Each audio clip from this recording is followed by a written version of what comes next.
Kisah ini terjadi pada keluarga almarhum nenekku. Sebut saja namaku Lestari. Kisah yang tak bisa diterima dengan akal sehat, namun sulit untuk meninggalkannya. Dan kisah ini pun terjadi di awal masa nenek masih hidup. Dikisahkan, nenekku dulu adalah orang yang lumayan kaya. Tanah dan persawahan ada di mana-mana. Keuletan dan kerja kerasnya kini bisa diturunkan pada anak-anaknya. Mbah Sarpina, atau orang sering memanggilnya dengan nama Mbah Nah. Orangnya bertubuh kecil dan kurus. Meski begitu, beliau sangat tekun merawat beberapa petak sawah miliknya. Bahkan, di usianya yang sudah senja, beliau memiliki semangat yang luar biasa. Kehidupan Mbah Nah nyaris sempurna. Selain mempunyai harta yang cukup, beliau juga memiliki 7 anak yang begitu menyayanginya dan begitu menghormatinya sebagai seorang ibu. Suatu hari, aku yang waktu itu masih berusia sekitar 10 tahun. Aku ikut ibuku ke sawah untuk panen raya. Ibuku adalah anak ketiga dari Mbah Nah. Masih jelas dalam ingatanku, waktu itu ibu memasak berbagai menu masakan untuk dibawa ke sawah. Dan aku yang masih polos mencoba bertanya, untuk apa membawa masakan yang banyak? Di antaranya ada ayam ingkung itu. Untuk wiwitan, Duk. Jawab ibuku singkat. Kata ibu, wiwitan adalah mengucap syukur karena hari panen telah tiba. Makanan-makanan itu nantinya akan dimakan rame-rame di sawah bersama keluarga dan juga para petani lainnya. Hingga pada suatu saat aku bermain di sekitar persawahan, aku tak sengaja melihat Mbah Nah meletakkan sesaji di bawah pohon besar. Aku juga melihat Mbah Nah melakukan ritual-ritual khusus. Entah apa dan kenapa, aku hanya bisa mengintip di balik pohon randu. Aku belum berani bertanya kepada ibuku, mengingat usiaku yang masih begitu kecil untuk memahami hal-hal yang mistis. Tak terasa usiaku kini sudah menginjak 12 tahun. Usia yang masih muda untuk menjadi penerus orang tuaku menjadi seorang petani. Meski begitu, aku sudah mewarisi ilmu-ilmu bercocok tanam dari mereka. Mungkin karena selama ini aku selalu ikut bapak dan ibu ke sawah. Suatu hari, panen raya pun tiba. Padi yang menguning begitu melimpah. Seperti biasanya, keluargaku menyiapkan segala menu makanan untuk dibawa ke sawah. Sukacita tergambar dari raut wajah keluarga Mbah Nah. Tahun ini hasil panen begitu melimpah. Rumahku kebetulan berdekatan dengan rumah Mbah Nah. Malam itu bulekku menggedor-gedor pintu secara keras. Nafasnya tersengal-sengal. Setelah membuka pintu, secara berbisik, bulek berbicara kepada ibuku, seolah ada rahasia yang disembunyikannya. Bergegas, kami sekeluarga mendatangi rumah Mbah Nah. Dan ternyata Mbah Nah sedang mengalami kesurupan. Tubuhnya menggelepar dan mulutnya meracau tak karuan. Matanya melotot, tersirat kemarahan tinggi. Hingga anak pertama Mbah Nah yaitu Pak Dianto datang menghampiri Mbah Nah sambil membawa sepiring kemenyan dan juga arang panas.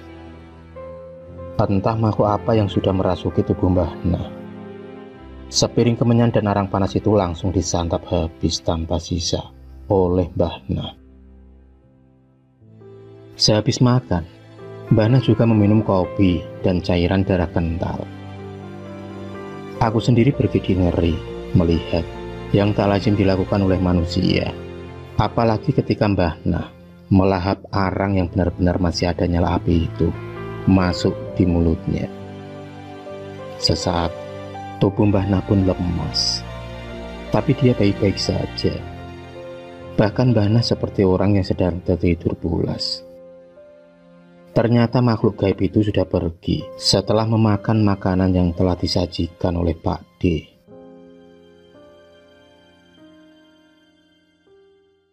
Keesokan paginya aku memberanikan diri untuk bertanya tentang sesuatu yang terjadi pada Mbah Nah.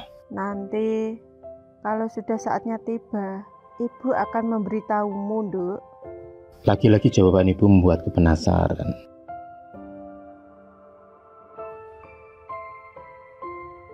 Dua bulan kemudian, sepupuku menikah. Ada hajatan besar-besaran di rumahnya. Saat sedang asik bermain, lagi-lagi aku mendengar Pak Deyanto mengalami kesurupan. Pihak keluarga merahasiakan hal ini dari warga yang lain. Tubuhnya mengerang dan mengeluarkan suara yang aneh.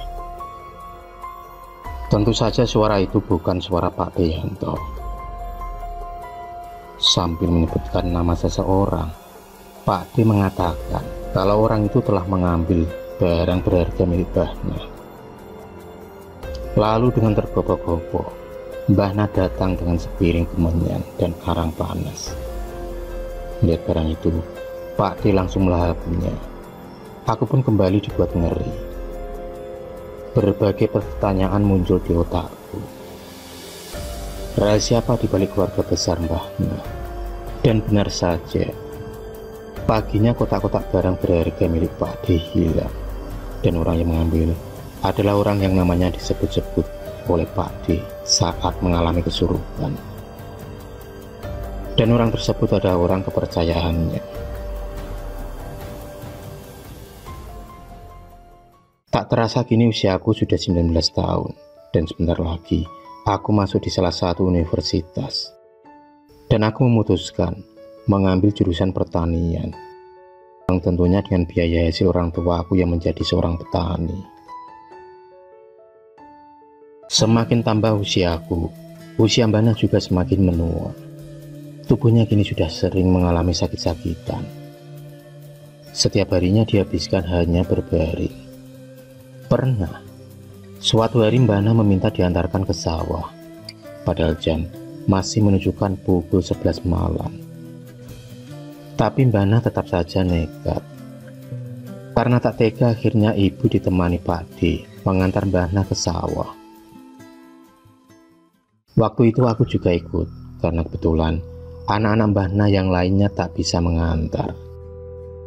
Dengan jelas, aku menyaksikan Mbah Nah berjalan dengan lancar. Bahkan kali ini Mbah Nah tak membutuhkan tongkat untuk menopang tubuhnya. Meski hanya berbekal senter, tapi Mbah Nah tak pernah terpeleset satu kali pun. Itu sangat tak masuk akal, karena selama ini Mbah Nah selalu dituntun, meski hanya berjalan satu langkah. Sesampainya di tempat yang dituju, Mbah Nah kemudian melakukan suatu ritual di bawah pohon besar, di mana ritual itu pernah aku lihat saat usia aku masih 10 tahun. Selesai menyulut dupa yang ditancapkan di bawah pohon, kami semua pun pulang.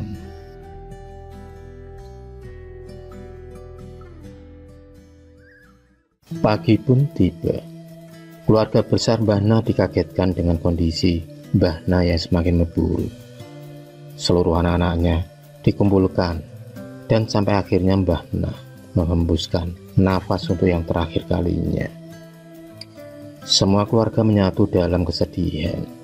Kini tak ada lagi sosok pekerja keras, tangguh dan kuat seperti Mbah Nah.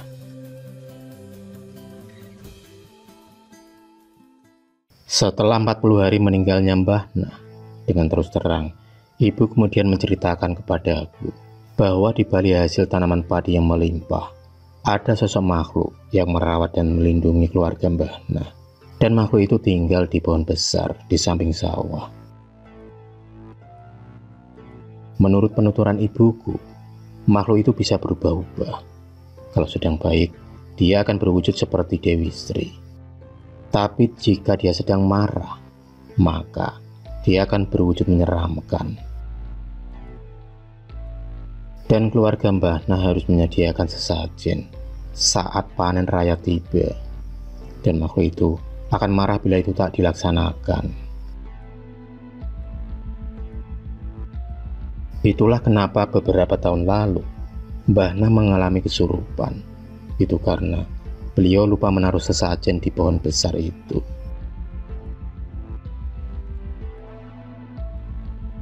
Dan di akhir cerita ibuku, Mbah Nah memiliki keistimewaan yang mana bila tanggal muda tubuhnya menjadi sehat bugar. Tapi jika tanggal tua, tubuh Mbah Nah akan sakit-sakitan meski usianya sudah hampir 100 tahun. Kata ibuku, keistimewaan Mbah Nah akan diturunkan pada salah satu anaknya. Dan kebetulan orang itu adalah Pak D. Dan setelah Pak D meninggal, keistimewaan itu pun akan diturunkan pada orang pilihan makhluk penghuni pohon besar tersebut. Dan akan terus menerus sampai pada keturunan ketujuh. Entah musyrik atau tidaknya, tapi yang pasti kerja keras tak akan mengkhianati hasil. Dan aku sendiri bangga dibesarkan di keluarga seorang petani. Aku pun bertekad untuk meraih mimpi menjadi insinyur pertanian.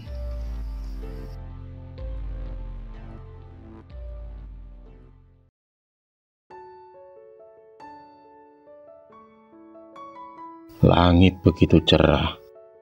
Kupu-kupu menari di atas bunga yang bermekaran. Keindahan alam seakan mewakili perasaan hati pasangan sejoli yang sedang lagi akan melangsungkan pernikahan. Ega masih tak menyangka pemuda yang akan menjadi keluarganya nanti adalah Handoko.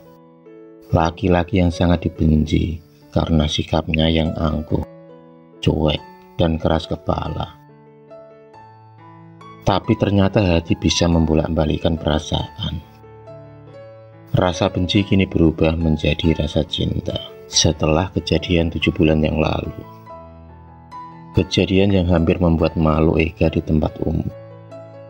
Dan sampai kini, rasa malu itu pun masih terpatri di otaknya. Ega memilih membuang masa lalu dan menatap masa depan bersama Handoko. Akhirnya hari yang ditunggu-tunggu pun tiba, yaitu hari bersandingnya Ega di pelaminan bersama Handoko. Suasana begitu meriah, tamu undangan terlihat puas dengan sajian dari tuan rumah. Ditambah lagi senyum kebahagiaan dari pengantin membuat suasana waktu itu nyaris sempurna. Tak terasa pernikahan mereka sudah masuk di bulan ke-5. Orang ketua kedua belah pihak sangat tak sabar menanti buah hati Ega dan Handoko yang sudah memasuki usia 2 bulan. Handoko sangat perhatian kepada istrinya, meski dia bukan tipe yang romantis. Tapi sebisa mungkin dia harus menjadi suami yang siaga. Dan hal itu dibuktikan saat tengah malam, Ega tiba-tiba ngidam pengen makan ketupat sayur. Hal yang sulit didapat lantaran lokasi mereka memang jauh dari kota. Tapi demi si calon jabang bayi, Handoko berhasil mendapatkan ketupat sayur, meski harus menempuh jarak jauh ke kota.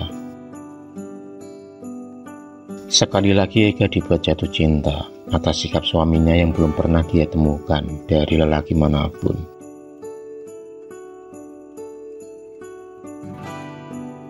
Pada suatu pagi, Ega menjadi kesakitan. Darah segar mengalir di kakinya. Handoko yang panik lalu membawanya ke bidan terdekat. 1 jam kemudian, suara tangisan pun pecah dari Ega. Dia tak kuasa menahan kesakitannya, lantaran janin di rahimnya mengalami keguguran. Didampingi ibu mertua dan ibunya, Ega berusaha tegar. Sabar, Nduk. Kamu harus kuat. Ibu mengelus rambut sambil menenangkan Ega. Handoko harus menelan pil pahit dengan kenyataan yang ada. Sabar. Dan semua itu hanya titipan. Itulah kata-kata ayah Handoko yang membuatnya lebih legowo. Hari-hari berikutnya dilalui Ega seperti biasanya. Bahkan semenjak kejadian itu Handoko lebih perhatian pada Ega. Dia tak mau lagi kecolongan dan membuat Ega menderita kesakitan. Hingga pada akhirnya Ega merasa mual-mual dan muntah-muntah. Pejuang garis biru itu akhirnya bisa mendapatkan keturunan lagi setelah penantian yang panjang. Eka dinyatakan positif hamil 2 minggu. Mengetahui kabar tersebut, Handoko lebih protektif menjaga istri dan calon bayinya. Bulan demi bulan, tak terasa kehamilan Eka menginjak 6 bulan. Perutnya sudah tampak membuncit. Handoko tak henti-hentinya mengelus perut Eka. Hingga pada suatu malam, Eka tertidur pulas dengan memegang perutnya. Tapi, tiba-tiba, perut yang membuncit itu kini mengempes, dan perut Eka menjadi rata lagi. Eka dibuat menangis atas keguguran untuk yang kedua kalinya. Keluarga benar-benar terpukul atas kejadian yang menimpa Eka. 1 tahun pernikahan Eka sudah mengalami 2 kali keguguran. Dia sering sedih dan malu terhadap suaminya karena tak bisa menjaga calon buah hatinya. 4 tahun sudah pernikahan Eka dan Handoko, tapi dia belum pernah merasa ada gejala-gejala hamil lagi. Banyak usaha yang mereka lakukan dari konsultasi dokter hingga meminum ramuan-ramuan tradisional penyubur kandungan. Tapi semuanya masih menjadi rahasia ilahi. Entah kapan, tapi sebagai manusia Eka dan Handoko hanya bisa berikhtiar. Hingga tanpa sengaja Handoko bertemu dengan teman lamanya semasa SMA. Dialah Salim. Pemuda yang brutal kini berubah menjadi laki-laki alim, bersorban putih. Dan ternyata selama ini Salim mendalami ilmu agama di sebuah pondok pesantren di Jawa Timur. Bahkan Salim adalah seorang ustadz yang terkenal pandai meruqyah. Pertemuan pun berlanjut. Handoko membahas Salim bertemu dengan Eka. Dan dari pertemuan itu, Salim merasa ada yang aneh di dalam tubuh Eka. Dia pun mencoba bertanya kepada Handoko tentang kondisi rumah tangganya. Tanpa pikir panjang, Handoko kemudian menceritakan dari mulai Eka keguguran yang secara tak masuk akal dan sulit memiliki keturunan. Sambil mengangguk, Salim mencoba menerawang Eka. Dan atas izin Handoko, Eka akhirnya diruqyah oleh Salim. Dan akhirnya terungkap sudah ada 3 jin yang bersemayam di tubuh Eka. Terjadi dialog singkat antara Salim dan jin-jin tersebut. Ternyata penyebabnya adalah jin-jin itu dikirim oleh mantan pacar Eka yang tak ikhlas atas pernikahan mereka. Setelah melalui proses ruqyah yang panjang, akhirnya 2 jin tersebut dapat dikeluarkan. Itu berarti masih ada 1 jin lagi yang belum bisa dikeluarkan. Karena keterbatasan waktu, Salim berjanji akan kembali ke rumah Handoko besok malam. Hati Eka masih bertanya-tanya, siapa dalang dibalik semua ini? Dulu Eka memang gadis yang cantik. Dia menjadi rebutan para lelaki. Bahkan, sebelum bertemu dengan Handoko, Eka adalah wanita playgirl yang sering bergonta-ganti pacar. Maka dari itu dia sulit menebak siapa mantan pacarnya yang tega melukai Eka separah itu. Malam pun tiba. Salim menepati janjinya. Dia kembali meruqyah Eka. Dan untuk jin yang satu ini lebih terbuka. Tapi jin masih sulit untuk dikeluarkan lantaran buulnya belum dihancurkan.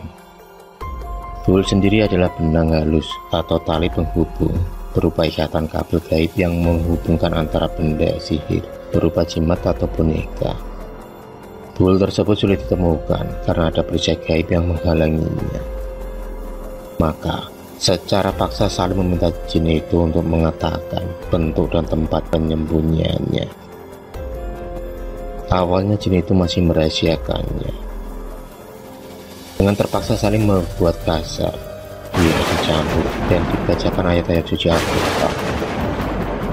Dengan begitu akhirnya jin itu mengalah dan karena kesakitan, Jin laknat itu mengatakan kalau benda tersebut ditanam di depan rumah orang tua Ega. Dan benar saja, setelah melakukan penggalian, terdapat foto Ega dan paku-paku perkara, terdapat juga tulang-tulang ayam yang dibungkus kain hitam. Salim mengambilnya lalu membakar benda tersebut. Kini, giliran jin itu dikeluarkan. Aku tidak mau wanita diambil. Suara garang itu tiba-tiba keluar dari mulut Ega, yang tentu saja itu bukan kemauan Ega melainkan jin tersebut. Salim pun kemudian bertanya pada jin itu dengan cara apa dia menghalangi Ega untuk hamil. Dan menurut penuturan jin laknat tersebut, dia menghalangi kehamilan Ega dengan memakan banyak sel telur yang sudah matang dari sang istri. Kadang dia juga memakan sperma sang suami sebelum sampai ke sel telur. Maka diputuskan Salim untuk fokus pada area rahim. Ega tampak kesakitan, dia mengerang, menjadi tak karuan. Semua pihak keluarga tak kuasa melihat Ega, terutama Handoko. Tapi itu semua demi kebaikan Ega. Singkat cerita, jin itu akhirnya mengalah dan memutuskan untuk pulang ke pengirimnya. Jin itu akan balik menyerang pada orang yang selama ini mengirimnya, dengan syarat Salim melepaskannya dan menghentikan ruqyahnya. Kesepakatan kedua belah pihak kini disetujui. Kini Ega merasa tubuhnya lebih enteng dan nyaman.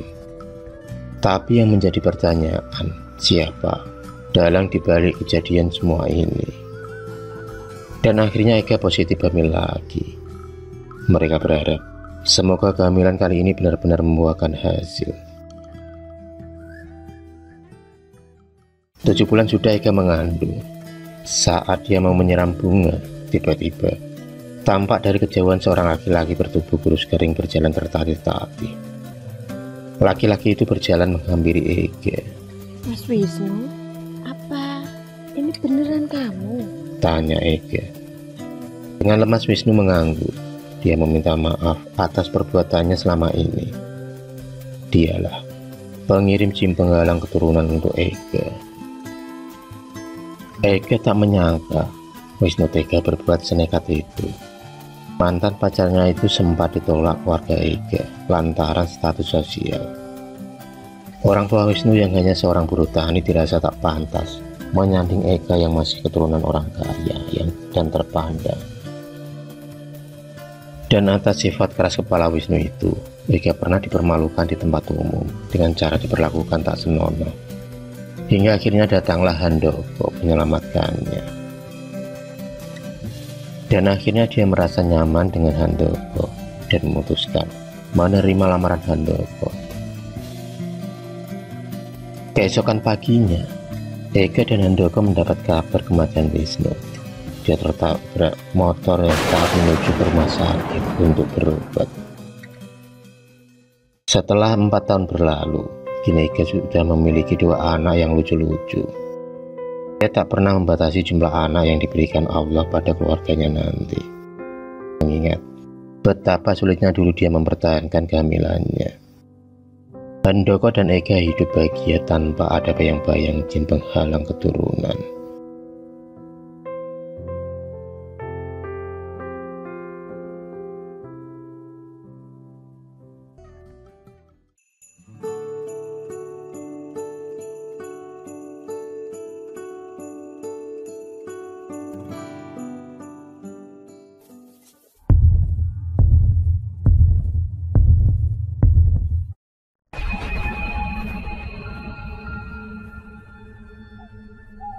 Terima kasih sudah menonton video cerita bergambar ini.